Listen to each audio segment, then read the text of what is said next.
Federal agents drilling into a safe found inside a Roselawn business, one of 3 places where search warrants were served today. 9 on your side's Tom McKee is in Roselawn with what agents found there. Tom? Well, agents and officers spent more than 2 hours here at the Roselawn Auto Care this afternoon. One of the employees told me he was working on a car routine day, he said, when all of a sudden the place was swarming with federal officials. It was just after 1 o'clock Tuesday afternoon when agents from the Federal Bureau of Alcohol, Tobacco and Firearms, plus Cincinnati Police, got to Roselawn Auto Care. They had a warrant to search, but didn't tell me exactly what they were looking for, other than it was items tied to gun violence in the city. The Roselawn warrant was one of 3 executed. Another was at a site in Cincinnati's District 4, a third out of town.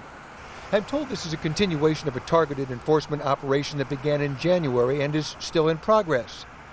Agents loaded several boxes of what looked like paper files into the back seat of a truck. They opened a small cube safe that they located inside the building, but they spent much of their time getting into a larger safe to check for evidence. They brought in a locksmith for advice, then went to work drilling a hole in the back so a small camera could be inserted inside. After more than a half hour of work, they put the safe back inside the building and then left to execute another warrant. Records from the Ohio Secretary of State's office indicate that a Ricardo Maxwell is the owner of Roselawn Auto Care.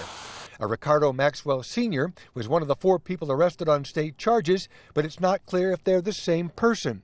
The others arrested Tuesday were Demondo Black, Marcus Lovett, and Warrington Green Sr.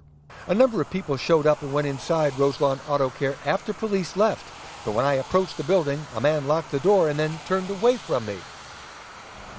Now there's another business called Roselawn Auto Sales that's getting ready to open inside this building. I talked to the woman who owns the place and she said she'd be very, very surprised if anything was found inside, and she added that Maxwell is very, very active for the good of the community.